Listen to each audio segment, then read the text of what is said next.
Citeos voulait profiter de sa semaine de la sécurité pour vraiment rappeler les règles de base à tous leurs collaborateurs et vraiment que tout le monde se remette au niveau et que ça ne repose pas que aussi sur le chef de chantier, qu'il y ait une certaine vigilance partagée aussi avec les collaborateurs, les opérateurs aussi, qui permettent de pouvoir aussi, eux, gérer la signalisation temporaire. C'était vraiment un objectif partagé par l'ensemble du personnel de l'encadrement. Déjà, moi, je souhaitais prendre des intervenants externes pour animer certains modules, pour avoir un regard externe déjà d'une part sur nos modes opératoires, nos typologies d'intervention. Ça me permet d'avoir cette vision-là. Benjamin en particulier, parce que c'est quelqu'un du métier, qui, il n'y a pas si longtemps, travaillait sur nos chantiers à la place de nos gens. Donc ça, c'est vraiment une grosse plus-value pour nous, parce qu'il connaît le métier et il arrive du coup à parler à nos équipes quasiment d'égal à égal, en disant je sais ce que c'est, etc.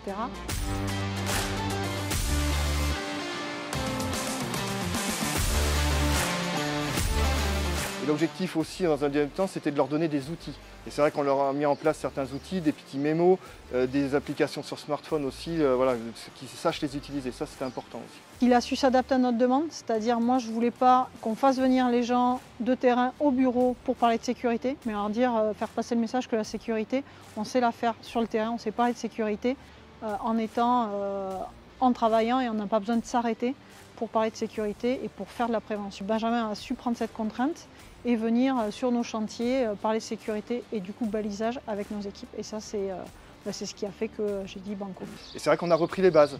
Donc on leur a fait une première partie qui était plutôt une partie sur table, sur plateau, avec un plateau de jeu pour pouvoir vraiment les immerger un peu dans un contexte de chantier, avec tout un environnement qui était donc préparé, avec des contextes de travaux bien particuliers adaptés à leur activité, et aussi dans un contexte de préparation de chantier, un peu téléguidé pour leur mettre dans un cas particulier, un cas pratique avec un arrêté de circulation, ce genre de choses. Donc c'était vraiment l'objectif, c'était de les remettre dans un cadre classique de chantier pour faire un apprentissage, pour reprendre les bases.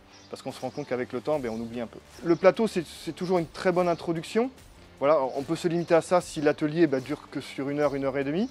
Mais c'est vrai que si on fait des ateliers qui durent un peu plus longtemps, ou en tout cas des journées de prévention qui durent un peu plus longtemps, on met en complément une partie terrain où là, on s'immerge dans le chantier des collaborateurs, on vient les voir sur chantier en même temps, et on analyse avec eux, par rapport à ce qu'on a vu juste avant, comment ils ont prévu leur chantier. Et c'est là où ça permet de discuter, de voir que peut-être que les niveaux attendus n'est pas tout à fait correct, et ça permet pédagogiquement un peu de faire ancrer les choses concrètement. Le plateau de jeu, c'est un bon démarrage, c'est un tremplin. L'ancrage, c'est plutôt sur le terrain et le complément des deux est très intéressant.